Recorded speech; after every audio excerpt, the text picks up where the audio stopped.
നെയ്യാറ്റിങ്കരയിൽ ഒരു കുടുംബത്തിലെ 3 പേർ ജീവനൊടുക്കി. നെയ്യാറ്റിങ്കര തൊഴിക്കൽ കൂട്ടപ്പന ക്ഷേത്രത്തിന് സമീപം 52 വയസ്സുള്ള മണിലാൽ, 45 വയസ്സുള്ള ഭാര്യ സ്മിത, 22 വയസ്സുള്ള മകൻ അഭിലാൽ എന്നിവരാണ് മരണപ്പെട്ടത്. സാമ്പത്തിക ബുദ്ധിമുട്ടാണ് മരണത്തിന് കാരണമെന്നാണ് നാട്ടുകാർ പറയുന്നത്. ഇന്നലെ രാത്രി 10:30-യോടെയാണ് സംഭവം.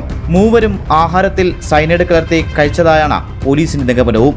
കുടുംബത്തോടൊപ്പം ജീവിതം അവസാനിപ്പിക്കുകയാണെന്ന് അടുത്ത സുഹൃത്തുക്കളെയും Koottappana ward councillor മഹേഷിനെയും Manilal വിളിച്ചറിയിച്ചിരുന്നു.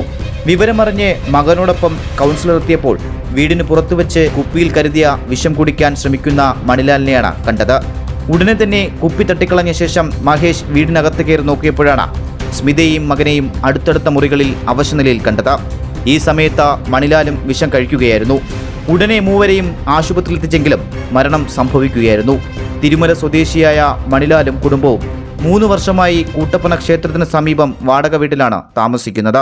Ambulance 108 വിളിക്കാൻ 108 വരുന്നതിന് മുമ്പ് തന്നെ അവിടെ ഒരു കാറ് വന്നു. അപ്പുറത്തെ വീട്ടിൽ ഫാമിലി ആയിട്ട് അവരെ ഇറക്കി വിട്ട് കഴിഞ്ഞാൽ പെട്ടെന്ന് മകനെയും അഭിലാലിനെയും സ്മിത അവരുടെ ഭാര്യയെ പെട്ടെന്ന് വണ്ടി കയറ്റുന്നത് കഴിഞ്ഞാൽ കോഴി ചത്തതുപോലെ ഞാൻ കുഴഞ്ഞ പെട്ടെന്ന് വണ്ടിയിലെടുത്ത് കയറ്റി ഇവർ രണ്ടുപേരും ഞാൻ തന്നെ ഷണ്ട് ചെയ്തുകൊണ്ട് പെട്ടെന്ന് ഇവരെ ഹോസ്പിറ്റലിൽ ഡോക്ടറെ കാണിച്ചപ്പോൾ തന്നെ അവർ പൾസും ഒന്നുമില്ല, ഈസിൻ്റെയൊക്കെ നോക്കി ഒന്നുമില്ല, മരിച്ച അവസ്ഥയിലായി. ഉടനെ തിരിച്ചും കുറച്ച് കഴിഞ്ഞപ്പോൾ 108 തന്നെ എൻ്റെ മകൻ അവരെയും കൊണ്ട് ഹോസ്പിറ്റലിൽ മോനെയും അച്ഛനെയും കൊണ്ട് മല്ലാലിനെയും കൊണ്ട് ഹോസ്പിറ്റലിൽ അവനും കൊണ്ടുവന്നപ്പോൾ അവരും മരിച്ചു. ഇതാണ് അവസ്ഥ. സാമ്പത്തിക പ്രതിസന്ധിയാണ് കാരണമെന്നാണ് എനിക്ക് മനസ്സിലാക്കാൻ സാധിച്ചത്. സ്വകാര്യ സ്ഥാപനത്തിലെ ജീവനക്കാരനാണ് മണിലാൽ.